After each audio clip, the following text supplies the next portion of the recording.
start maybe thinking of what do you believe that it's important to teach to a future psychedelic therapist? What is the core, or what things should be conveyed to somebody that wants to support people in non-ordinary states of consciousness? What's your take on that?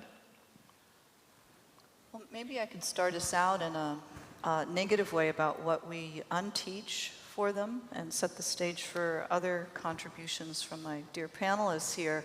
That one of the things we like to share with our group is that some of the things that you learned in medical, and these are all licensed practitioners that we work with from medicine and mental health, to share with them that there's certain things to unlearn. One is that you don't know better than the patient does about what the patient needs. That's a big deal for some of our trainees. Second is that it would be better if you talk less rather than more, given what you were trained to do in your particular medical school or graduate school, and that your ability to have empathy and be present and be still is very, very important. And any part of you in your training that got taught not to sit still and be present and learn to listen well, that you're going to relearn that, even if in your training program you were taught to do something other than that.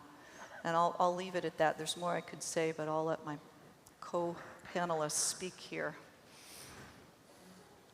Yeah, I agree, like the therapist attitude that we also know from psychotherapy. I think that's kind of the core, so really the identity and who am I as a therapist. So this really process-oriented, that's what I like about our approach in Switzerland. Of course, you need like theoretical things, and you need to learn about pharmacology and all that stuff, but really the process of us as therapists to become still and present and this not knowing. So it's, I guess, the focus in our case, which I appreciate, is about that practical process as a group and as an individual.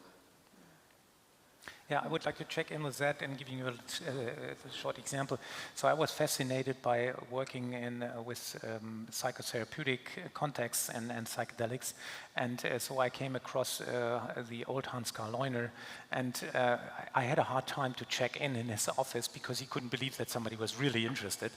And what happened is that I was thinking, okay, now I get to know the master and how he intervenes, right, with Katatymes Bilderleben and this guided affective imagery that he developed and confronting the people with their father transferences and stuff like that.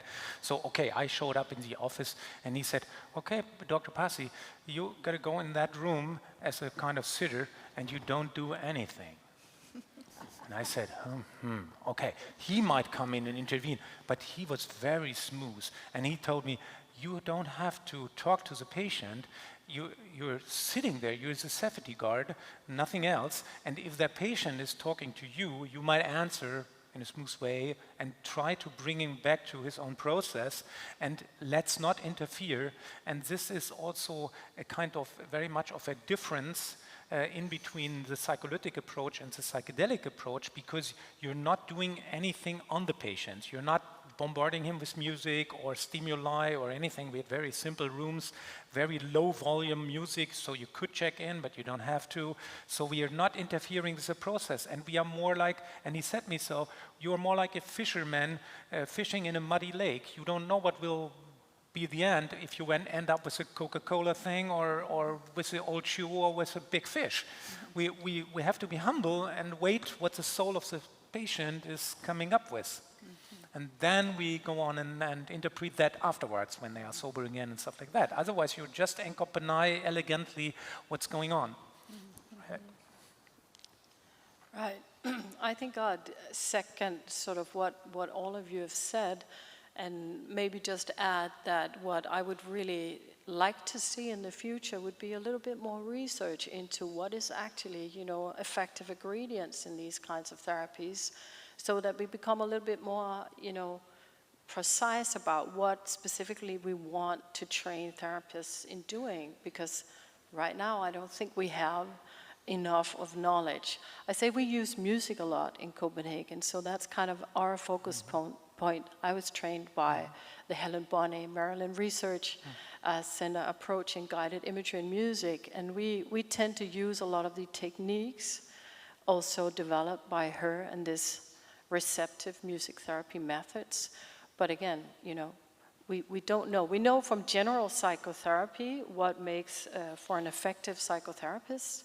We know something about process to outcome in psychotherapy in general, but I think we need to do more research also within this area to learn, is self-experience an important thing? Does it translate to empathic behavior in the situation or not?